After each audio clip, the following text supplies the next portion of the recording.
On est aujourd'hui le jeudi 20 février et le cours, l'intervention sera pour l'élévation de l'âme de Mira Batester.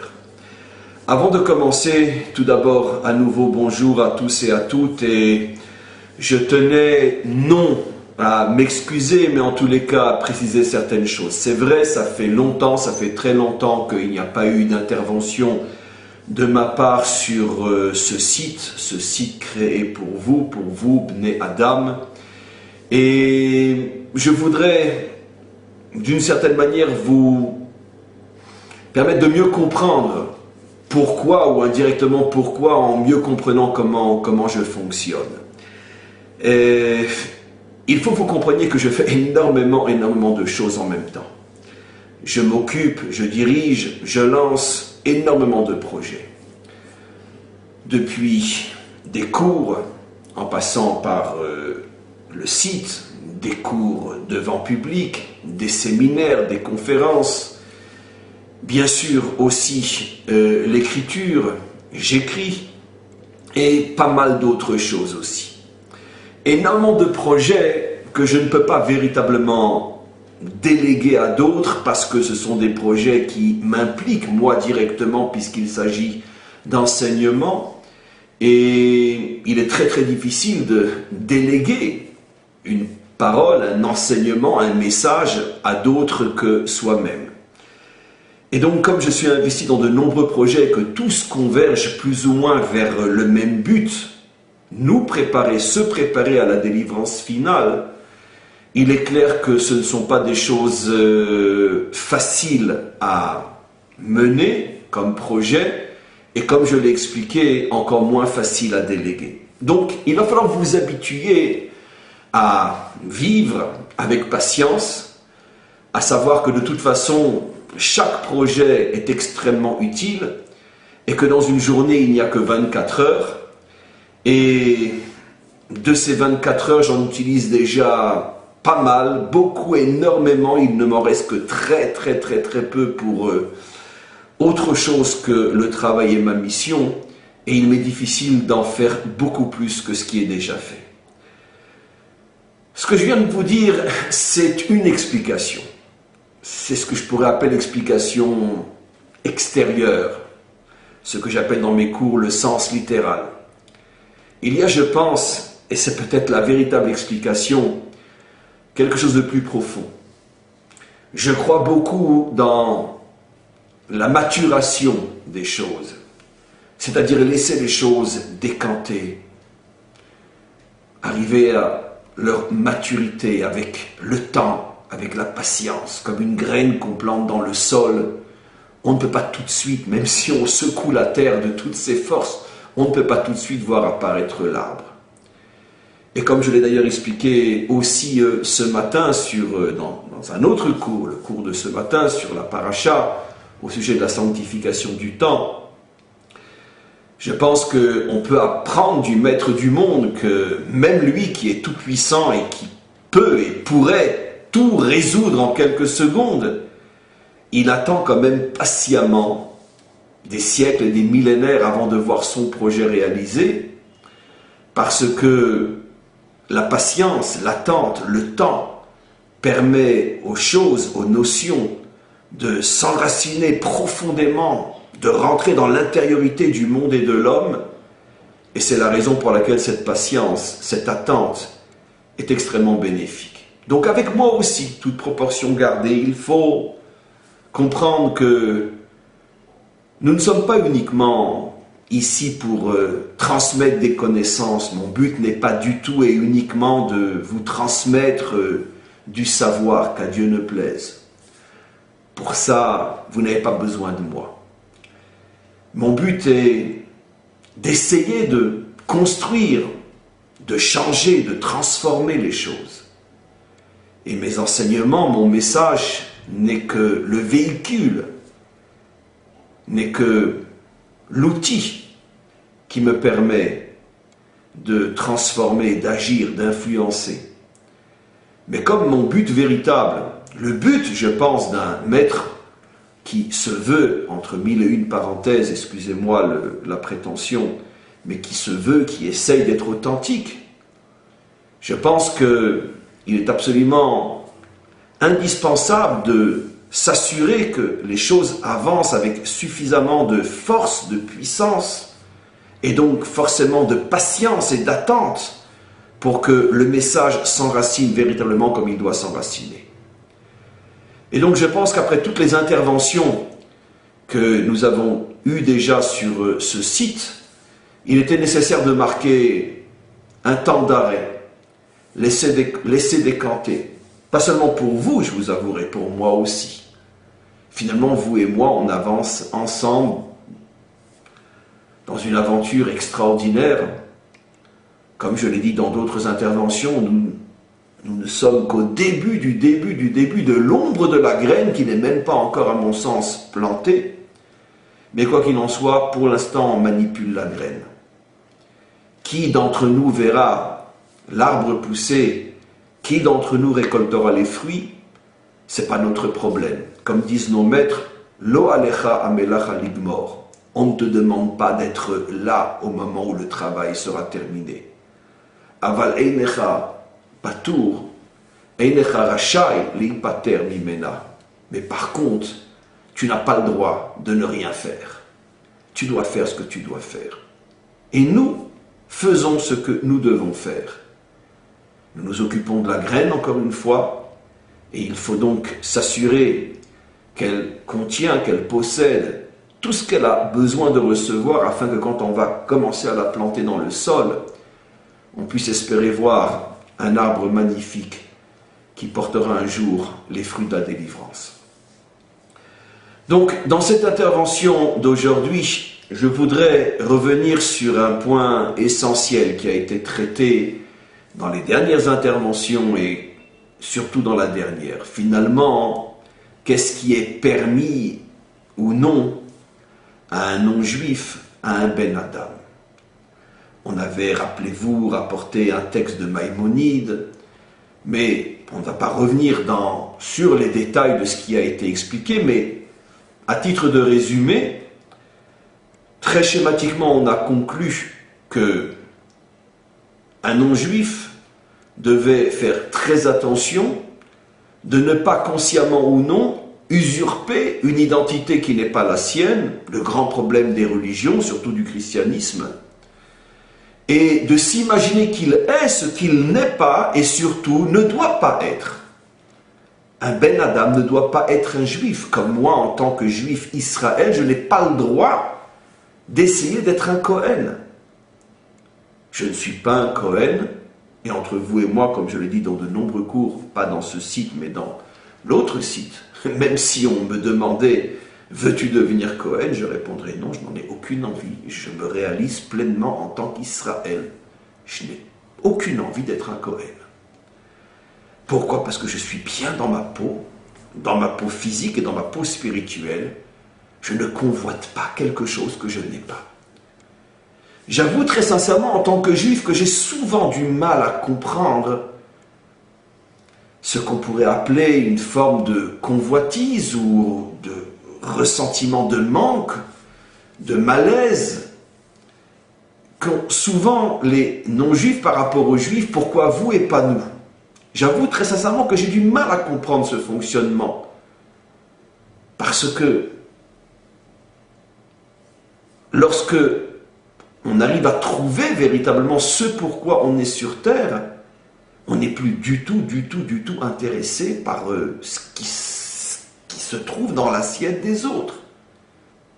Et croyez-moi que lorsqu'une personne est satisfaite de ce qu'il mange, il se fiche royalement de savoir si dans l'assiette de l'autre il y a plus à manger ou moins à manger et qu'est-ce qu'il mange. Et je mange à ma faim, je suis rassasié, j'aime ce que je mange et ça me donne les forces dont j'ai besoin pour faire ce que je fais. Nekuda, un point, c'est tout. Donc, il faut absolument, et c'est peut-être l'un des aspects les plus importants de mon message, parce que je sais que là est le point fondamental de tous les problèmes relationnels que nous avons eus entre nous, juifs, et vous, non-juifs. Quelle est la racine du problème? Ce sentiment complètement erroné peut-être entretenu par des Juifs qui n'ont rien compris à la Torah, peut-être entretenu par des non-Juifs qui sont toujours mal dans leur peau et qui sont toujours en train de regarder dans l'assiette des autres, peu importe qui, quoi, qu'est-ce. Mais il s'est établi depuis fort longtemps, et à mon avis c'est la racine de tous nos problèmes, il s'est établi entre Israël et les nations un sentiment que nous on a plus que vous. Je vous dirais très franchement que de nombreux Juifs le pensent aussi. Mais les Juifs qui pensent que que nous avons plus que vous, et les non-Juifs qui pensent que vous avez moins que nous, les deux se trompent aussi stupidement les uns que les autres. Nous n'avons pas plus que vous, et vous n'avez pas moins que nous. Ce message, je ne le répéterai jamais suffisamment assez. Et si vous me poserez encore une fois cette question ô combien agaçante et traditionnelle, à laquelle j'ai déjà répondu des milliers de fois, alors que signifie que vous êtes le peuple élu? Je répondrai une fois de plus qu'il n'est marqué nulle part que nous sommes le peuple élu. C'est une traduction grecque antisémite qui a volontairement été traduite de cette manière-là afin d'attiser la haine contre nous et de créer un sentiment de manque, de pourquoi, de jalousie, de convoitise. Nous ne sommes pas un peuple élu, nous sommes un peuple choisi. Asher Bahar Banu. L'expression biblique est Bahar Banu. Posez la question à qui vous voulez. Bahar ne veut pas dire élire, mais veut dire choisir. La différence est énorme. Énorme. Lorsque j'ai devant moi une pile de linge et que je choisis une chemise blanche parce que j'ai un rendez-vous important, et qu'en rentrant de mon travail, je choisis un polo parce que je vais aller faire du footing, ni la chemise blanche est élue au moment où je la prends, et ni le polo est élu au moment où je le prends. Ils sont choisis. Ça veut dire qu'ils correspondent à ce moment précis, à ce que j'ai besoin de faire. C'est une fonction. Un rendez-vous d'affaires se fait en chemise blanche, et du sport se fait en polo, en training. Mais le training n'est ni plus ni moins élu que la chemise blanche. Et on pourrait même parler du troisième habit qui n'est ni une chemise blanche et ni le polo, qui lui n'a été choisi ni pour le rendez-vous et ni pour le sport, tout simplement parce que sa fonction n'est pas encore arrivée. Le maillot de bain, par exemple, c'est quand je vais à la piscine. Le maillot de bain ne va pas dire « Mais pourquoi tu n'as pas été en maillot de bain à ton rendez-vous d'affaires? Pourquoi tu n'as pas été en maillot de bain courir dans la forêt ?» Parce qu'on ne court pas en maillot de bain, parce qu'on ne fait pas des affaires en maillot de bain. Mais la chemise blanche n'est pas plus élue que le maillot de bain. C'est tellement simple, mes amis, c'est tellement simple. C'est à pleurer. C'est tellement simple. Il y a des fonctions, un point, c'est tout. Le peuple juif a reçu une fonction. La fonction du peuple juif est que le maître du monde lui a confié la Torah, c'est-à-dire nous sommes les seuls et uniquement les seuls à être capables de comprendre véritablement la Torah et de transmettre son message d'une manière authentique sans le falsifier. C'est notre mission. Et alors? Sous prétexte que quand je suis malade, je dois aller chez le médecin parce que seul lui est capable d'arriver au diagnostic de ma maladie et de me donner les bons médicaments, alors sous prétexte qu'il est lui l'élu et moi je suis rien. Dans d'autres domaines, je suis beaucoup plus grand que lui. Moi, je suis avocat. Je ne suis pas médecin, c'est vrai, mais moi, je suis avocat. Et moi, je me bats pour sauver les opprimés. Et n'ai pas le sentiment, c'est un exemple, bien sûr, que quand je suis malade et que j'ai besoin d'aller chez le médecin, il est plus élu que moi. Ah, c'est vrai que si je n'ai pas trouvé dans quel domaine j'ai mes propres compétences, alors je serai toujours un petit peu jaloux de ceux qui brillent autour de moi. Mais ce n'est pas leur faute, c'est ma faute. Trouve tes compétences. Et arrête d'embêter ton monde. Arrête de dire pourquoi lui, pourquoi l'autre. Trouve tes compétences. Que les nations arrêtent de dire pourquoi le peuple juif est élu. On n'est pas élu. On a une fonction. Un point, c'est tout. Trouvez la vôtre. Et vous ne ressentirez plus aucun manque face à nous. l'existence, c'est pas seulement comprendre la Torah et l'interpréter. C'est notre mission, un point, c'est tout. Personne ne pourra comprendre la Torah comme nous la comprenons. Et alors, ça ne fait pas de nous les meilleurs. C'est notre fonction, un point, c'est tout. Vous savez, vous aussi, vos fonctions, le maître du monde ne vous a pas créé pour rien. Mais au lieu de passer des millénaires à regarder ce que nous avons, regardez ce que vous avez. Et c'est un petit peu, en vérité aussi, la mission du peuple juif. Du vrai peuple juif. Ou disons de ceux qui ont compris le vrai message du peuple juif. Le peuple juif a reçu comme mission aussi, et elle est liée à la première, d'aider les nations à comprendre ce qu'elles sont, ce qu'elles doivent faire, et comment elles doivent se réaliser. Donc, encore une fois, je reprends la même notion. N'essayez pas de devenir des juifs. C'est pas la peine d'essayer de manger cachère, de faire Shabbat, de vous laisser porter la barbe, ou les femmes de vous couvrir la tête, ou je ne sais quoi, en vous imaginant que comme ça vous êtes juif, sans l'être vraiment. Comme je l'ai expliqué, vous voulez vous convertir, c'est un autre sujet. Mais c'est en aucun cas le sujet de ce site. Ce site s'adresse aux non-juifs. Vous voulez vous convertir, c'est une autre dimension. C'est autre chose. Mais ce n'est pas ce dont on parle. On parle de non-juifs, et les non-juifs doivent faire attention de ne pas s'imaginer qu'ils sont ce qu'ils ne sont pas et ne doivent pas être. Alors maintenant, quand on va dire cette barrière, cette mise en garde est claire, et qu'on ne rentre plus dans la confusion identitaire et dans la falsification et la substitution, alors si maintenant un non-juif veut manger cachère, pas parce qu'il veut s'imaginer qu'il est juif, il veut manger cachère, qu'il mange cachère.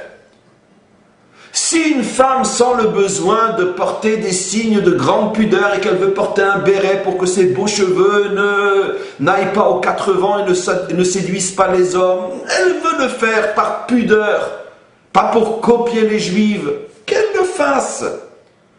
Un homme veut se laisser pousser la barbe parce qu'il pense qu'en se laissant pousser la barbe, c'est un signe de sagesse. J'en sais rien, peu importe, il le veut, qu'il le fasse. C'est pas le fait de faire des mitzvot, des commandements qui est interdit. C'est l'esprit dans lequel on le fait. Et surtout, de ne pas laisser les autres croire que ça y est, je suis juif alors que je ne le suis pas. Plus encore, des parents veulent circoncire leur enfant, qu'ils le circoncisent. Parce que de toute façon, même sur le plan médical, au niveau de l'hygiène, c'est beaucoup plus propre. Qu'ils le fassent. Mais qu'ils disent « je suis rentré dans l'alliance parce que j'ai circoncis mon fils alors que toute la famille est non juive », ça c'est de la supercherie. Non, non. C'est toujours le problème, encore une fois, de l'intention. Je pense que ce problème est une fois pour toutes résolu. Je veux juste maintenant encore traiter un autre sujet qui, je ne me rappelle pas si j'en ai parlé ou non lors du dernier cours, c'est cette fameuse confusion, surtout chez nous les juifs, parce qu'il y a différents écrits qui ne sont pas très clairs dans nos textes, dans le Talmud ou ailleurs. Est-ce qu'un non-juif a le droit d'étudier la Torah? A-t-on le droit d'enseigner la Torah? Je pense que mon exemple prouve que oui. Je ne pense pas qu'on puisse imaginer que je sois à ce point un renégat qui fasse le contraire de ce que la Torah nous dit de faire. Bien sûr, j'enseigne la Torah. J'ai de très nombreux amis non-juifs. Parmi mes meilleurs amis, j'ai des non-juifs. Et donc, comment je peux enseigner la Torah? Il semblerait que ce n'est pas si évident que ça. A-t-on le droit de l'enseigner? Le non-juif a-t-il le droit de l'étudier? La réponse est évidemment oui, évidemment non. Évidemment oui, c'est-à-dire que si la Torah que le non-juif étudie, c'est une Torah qui vient d'un maître d'Israël, et si le juif enseigne la Torah à un non-juif qui est son élève et qu'il n'y a pas de risque autant que l'on puisse être certain, car seul Dieu peut véritablement en être sûr, mais qu'il n'y a pas de risque que la personne va après prendre cet enseignement et se l'arranger à sa propre salade falsifiée. C'est-à-dire que si la relation entre le juif et le non-juif est suffisamment forte, une relation de confiance, au point qu'il n'y a pas de danger que l'enseignement soit falsifié, bien sûr que c'est autorisé. Quoi? N'a-t-on pas le droit d'enseigner des vérités au monde? Qui pourrait imaginer une chose pareille? Ce que la Torah nous interdit à nous juifs, c'est de donner des enseignements à des non-juifs qui après vont s'en servir pour se créer une nouvelle religion. Ce qui est encore plus interdit, c'est quand le non-juif vient et s'imagine qu'avec des traductions complètement erronées, il va pouvoir comprendre la Torah et se faire sa propre salade et se dire, voilà, je me suis créé une religion. Ça, c'est une aberration totale. Ça, c'est 100% interdit.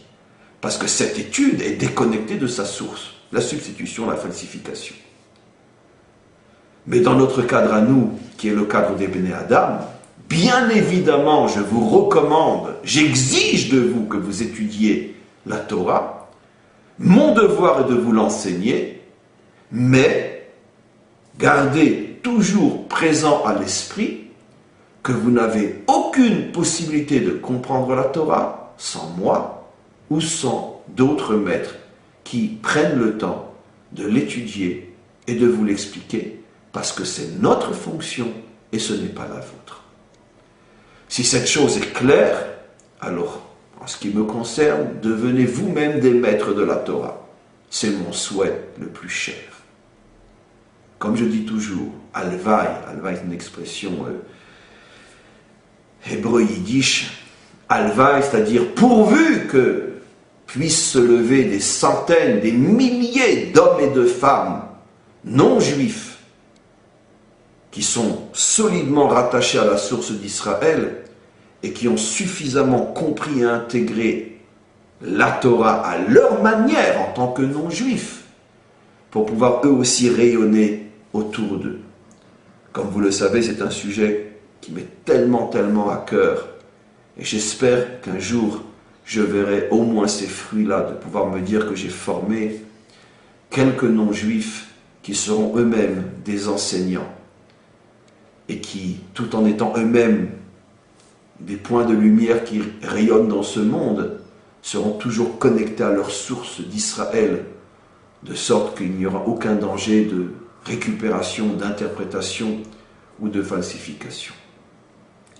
Donc je pense que les choses sont à nouveau très claires, et je voudrais maintenant aborder, en tous les cas commencer à aborder, parce que là, dès le départ, je vous lance un appel dans ce cours et pour m'adresser, j'espère, de nombreuses questions par rapport à ce qui va être commencé maintenant dans le cours. Je ne vais moi que, si vous voulez, jeter l'idée, jeter la notion, mais c'est ensemble qu'on va la construire lorsque je recevrai vos questions et que je pourrai y répondre, pas par écrit, mais oralement dans ma prochaine intervention. Le sujet est le suivant.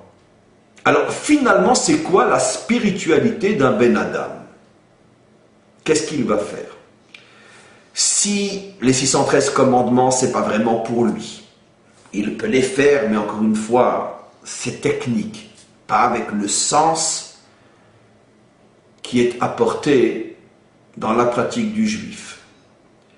Alors, c'est quoi la spiritualité d'un non-juif? Vous allez me dire, mais c'est très simple, c'est les 7 lois de Noé. Combien d'interventions j'ai déjà fait à ce sujet pour expliquer que je ne crois pas en cette réponse. Parce que les 7 lois de Noé ne sont pas un culte, ce ne sont pas, on pourrait dire, les éléments d'une vie spirituelle. Ce sont les grands principes moraux universels. Avoir un Dieu un, ne pas être idolâtre, ne pas tuer, ne pas voler, ne pas se débaucher, etc. C'est des principes moraux, mais ça ne rentre pas dans le quotidien. On n'est pas tous les jours face à un problème d'idolâtrie, encore moins face à un problème de meurtre, et j'espère pas un problème de vol, et j'espère aussi pas un problème de débauche. donc dans la vie de tous les jours. Le juif, lui, n'a pas ce problème, parce qu'effectivement, lui non plus n'est pas confronté aux grands problèmes de l'existence tous les jours, mais d'un autre côté, il a, oui, un culte qui lui permet de se sentir connecté tous les jours. La cacheroute, les tfilines, les tzitzit, quantité de choses, se laver les mains avant de manger, les bénédictions avant et après manger. C'est toute la journée, ça n'arrête pas. Il y a constamment un point de connexion avec le maître du monde. Mais alors, le non-juif, lui, comment il se connecte? Comment? C'est effectivement quelque chose qui est, je dirais, une question réelle. Et encore une fois, je ne débattrai véritablement de ce sujet dans les détails que lorsque j'aurai reçu et lu vos questions, parce qu'il m'importe énormément de comprendre comment vous, en tant que non-juif, réagissez à ce problème. Mais je vais vous surprendre, vous étonner, en vous posant une question empruntée d'une source qui normalement ne devrait pas être utilisée dans le cadre de nos relations. Et le chrétien, qu'est-ce qu'il a concrètement 24 heures sur 24 pour se connecter au maître du monde? Si je ne me trompe pas, bien sûr avec toutes les nuances qu'il faut apporter, le concept des actes de culte qui accompagnent le quotidien d'un juif sont complètement étrangers dans la religion chrétienne. Un chrétien, je parle d'un vrai chrétien, se lève le matin, on ne l'oblige pas à se laver les mains comme on le faisait dans le temple, on prend l'ustensile dans la main droite, on le donne à la main gauche, et de la main gauche tu verses sur la main droite, et après de la droite tu verses sur la main gauche, et 3 fois consécutivement, et après tu prononces une bénédiction. Et quand tu mets tes chaussures, on n'oblige pas le chrétien à mettre d'abord le pied dans la chaussure droite, ne pas l'attacher, puis après le pied dans la chaussure gauche, et après seulement attacher la chaussure gauche, et après revenir. On ne lui demande pas de porter un habit à quatre coins avec des tzitzit, on ne l'oblige pas à aller tous les matins prier avec des tfilines et le grand châle de prière sur lui, et une prière... etc. On ne l'oblige pas à prononcer une bénédiction avant de manger même une pomme ou une orange ou un morceau de chocolat, et une bénédiction après avoir bu un verre d'eau, et quantité d'autres choses. On n'oblige pas à vérifier ce qu'il met dans la bouche, que ce soit du lapin, du porc, que ce soit un mélange à jambon-beurre, et il mange ce qu'il veut, tant que ce n'est pas du poison. Je pense, je connais moins, et je m'excuse par avance, mais je pense que pour l'islam, c'est plus ou moins la même chose. Il y a les grands principes fondamentaux, les 5 prières, mais dans le quotidien, il n'y a pas cette recherche du détail, de la connexion comme il a été donné et demandé au peuple juif. Et je pense que pour de nombreuses autres religions, il s'agit de la même réflexion. Ce qui veut dire que finalement, il semblerait que même les non-juifs ont compris eux-mêmes. Et encore une fois, je ne fais que lancer l'idée. Je ne veux volontairement pas dire ce que j'ai vraiment envie de dire parce que j'attends vos réactions. Mais il semblerait très globalement que même les non-juifs eux-mêmes ont compris qu'ils n'attendent pas une religion du type juif. C'est-à-dire, regarde ce que tu mets dans la bouche, est-ce que tu as fait une bénédiction avant de manger, est-ce que tu as oublié d'en faire une après manger, comment tu t'habilles, etc. On nous demande, nous juifs, de vérifier quand on achète un manteau, une veste, d'aller vérifier s'il n'y a pas un mélange de lin et de laine. Vous imaginez? Où on trouve des choses pareilles dans le christianisme, dans l'islam, dans le bouddhisme ou ailleurs. Qu'est-ce que ça peut faire quel habit tu portes sur toi?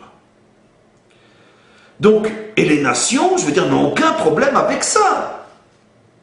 Donc il semblerait que là aussi on est en présence d'une différence de nature spirituelle, et attention à celui qui croit qu'il y a ici une hiérarchie spirituelle, arrêtez avec vos histoires, mais il y a une différence, une nature spirituelle différente, qui fait que finalement la connexion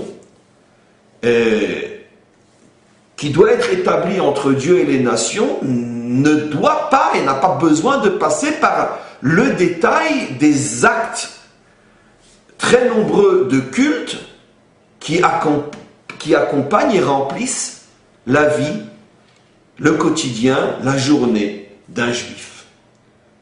Il semblerait qu'au niveau d'un non-juif, les choses sont à un autre niveau. D'ailleurs, je vous le confirme.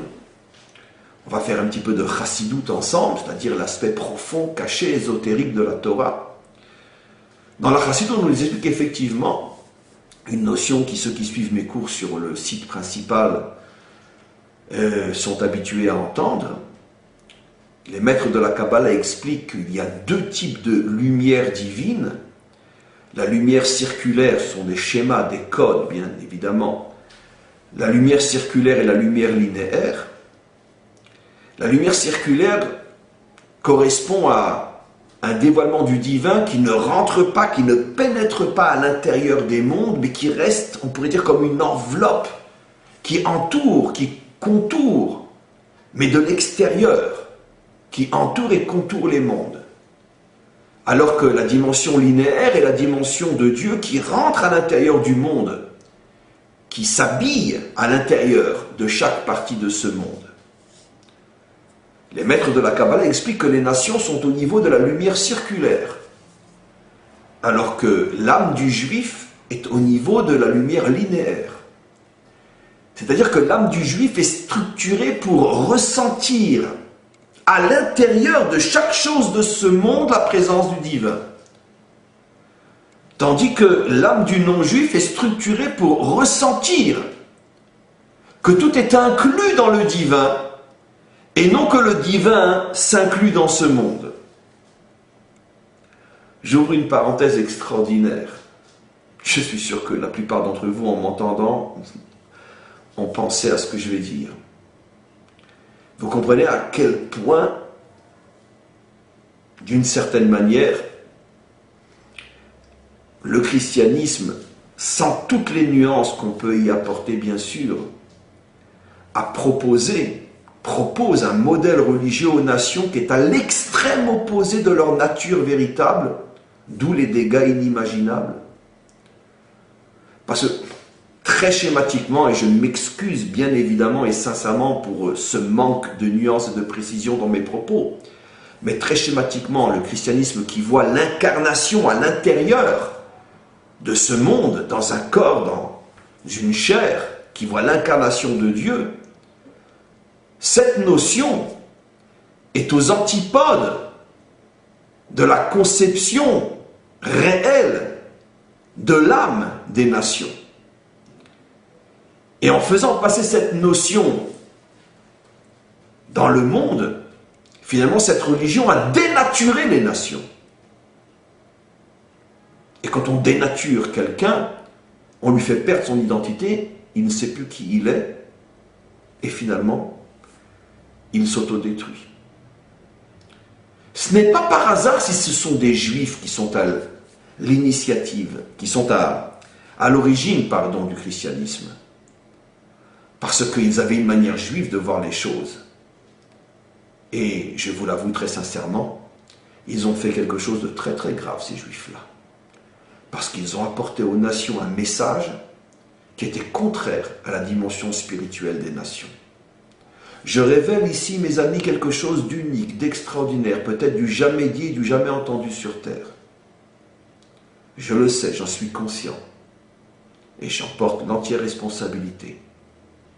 Le christianisme est une religion qui nie dans son essence l'attente spirituelle des nations. Aussi incroyable que cela puisse être. Parce que la nature spirituelle du non-juif est au contraire de se connecter à une dimension de Dieu qui dépasse le monde et non qui s'incarne à l'intérieur du monde. C'est pour ça que le non-juif a tout à fait raison de dire je veux dire, qu'est-ce que ça peut bien faire si c'est du lapin ou si c'est de l'agneau? Les deux sont des créatures divines. Si j'ai le droit de manger de l'agneau, pourquoi je ne pourrais pas manger du lapin ou du cheval? Et puis le cochon, pourquoi pas non plus? Je ne dis pas de manière péjorative, qu'à Dieu ne plaise. Oui, le non-juif a raison. Parce que l'âme non-juive ne conçoit pas la connexion dans le détail. Ça passe par l'agneau, ça ne passe pas par le lapin. Ça ne correspond pas à l'identité non-juive. Pour le juif, c'est exactement le contraire. L'âme juive a besoin, jusque dans le moindre détail, de sentir une connexion. Et c'est pour ça que Dieu lui dit, là tu te connectes à moi et là tu ne te connectes pas à moi. Parce que ton âme est structurée différemment. Finalement, mes amis, le christianisme juif, parce que, qu'ils le veuillent ou non, ils étaient tous juifs. Le christianisme juif a fait une double erreur et a mis doublement le monde en danger. Parce que, d'un côté, il y a le phénomène de l'incarnation dans ce monde. Dieu devient humain, l'humain devient Dieu. Mais d'un autre côté, en même temps, il y a oui une forme de désincarnation, en ce sens que ce n'est pas ce qui rentre dans la bouche qui compte, mais c'est ce qui en sort. Donc mangez ce que vous voulez. Ce n'est pas la chair qui doit être circoncis, mais le cœur. Donc on passe du concret à l'abstrait. Donc d'un côté, le christianisme parle le langage de l'esprit, qui est effectivement la nature non juive. Mais d'un autre côté, tout est court-circuité par cette histoire d'incarnation dans la chair, qui est aux antipodes de l'identité non juive authentique. D'où le court-circuit, d'où la schizophrénie. Je pense que il y a de quoi se pencher très profondément sur ce que je viens de dire. Et je pense que ce que je viens de dire peut être le sujet de centaines, de milliers d'études, de livres, de psychologie, de théologie, pour bien comprendre à quel point ces Juifs, ceux du Nouveau Testament, ont véritablement détourné les nations de leur rôle véritable. Et moi, en tant que Juif, mon devoir est de vous ramener, vous non-Juifs, à votre véritable identité. C'est pour ça que vous sentez souvent, pour ceux qui suivent mes commentaires ou mes cours, cette sorte de... Certains trouvent que ça aime exagérer, cette sorte d'attitude guerrière et combattante face à tout ce qui évoque le christianisme. Vous voulez que je vous fasse un aveu, et cet aveu, publiez-le dans le monde entier. C'est pas contre les non-juifs que je me mets en colère quand je parle du christianisme. C'est contre les juifs. Ces juifs, des apôtres, qui ont osé apporter un tel message aux nations. Un message qui n'était pas fait pour eux. Et c'est pour cette raison que je me mets en colère contre les juifs, contre mes frères, qui ont trahi le message de la Torah. Car le message de la Torah, c'est d'aider la nation à être elle-même. Et non de détruire leur identité spirituelle et morale en leur présentant un modèle qui ne leur correspond pas. Et même si, quantitativement, il y a des milliards d'hommes et de femmes qui ont adhéré à cette idée, ça ne sera pas la première fois, malheureusement, dans l'histoire, que quelque chose qui s'avérera en fin de compte négatif et dans un premier temps adopté par énormément de monde. Mais quoi qu'il en soit, dans le cadre de notre construction, mon message est à nouveau le suivant. Nous, peuple juif, avons le devoir de vous aider à vous connecter au Maître du monde. Finalement, mon intention est de faire exactement ce que les apôtres ont fait. Il n'y a aucune différence entre eux et moi. Eux étaient juifs et je le suis. Mais eux vous ont menti et moi je vous dis la vérité. Eux ont cherché à vous coller on pourrait dire un message juif plus ou moins tronqué de vous coller un message juif qui ne vous correspondait pas, parce qu'ils ne vous aimaient pas vraiment. Et c'est pour ça qu'ils ne se sont pas souciés véritablement de ceux que l'âme non juive avait vraiment besoin. Mais moi, mon devoir est de vous aider parce que véritablement je vous aime. Je veux vous aider véritablement à vous connecter au Maître du monde et à l'éveil encore plus fort que moi. Parce que je n'ai aucune intention et aucune prétention d'être le plus connecté du monde, ni moi ni mon peuple. À l'éveil que vous le soyez plus que nous encore. Et c'est ce qu'on va arriver à faire ensemble. Donc, ce qu'on va essayer de montrer au fur et à mesure, c'est comment le non-juif va se connecter à cette dimension circulaire, à cette dimension d'un Dieu qui est au-delà des limites de ce monde, qui ne s'incarne pas ni dans la chair, ni dans l'animal. C'est la raison pour laquelle vous n'avez pas les lois de la cacheroute. En tous les cas, pas comme nous les avons, nous les juifs. Vous n'êtes pas tenus de ne pas manger du lapin ou autre chose. Parce que pour vous, la connexion avec Dieu ne passera pas par là. En ce sens, vous avez plus de chance que nous, en ce sens. Car nous, on doit faire attention à tout ce qu'on mange. Voilà ce que j'ai voulu vous transmettre comme message aujourd'hui. C'est un message extrêmement important. Il va falloir le méditer, l'intégrer, le penser, le digérer. Parce que il n'y a qu'après une profonde réflexion que vous vous rendrez compte ce que je viens de vous enseigner aujourd'hui. C'est la première fois, je pense, depuis des millénaires, que les non-juifs entendent ce que doivent être leur spiritualité authentique. Je vais vous aider à vous connecter à la dimension circulaire du divin. Je vais vous apprendre à vous dépasser, à sortir de vos limites, à chercher Dieu au-delà des limites de ce monde. Et là, lorsque vous allez y arriver, croyez-moi, ce retour, ces retrouvailles avec votre identité spirituelle authentique vous donnera tellement de satisfaction que vous ne regarderez plus jamais dans l'assiette des Juifs. Et ce que nous allons gagner, vous et moi, c'est que nous allons enfin commencer à nous respecter et aussi à nous aimer. Et ça, c'est le monde de la délivrance. Et vous et moi, on va le construire, Be'ezrat Hashem. À très bientôt pour la prochaine intervention.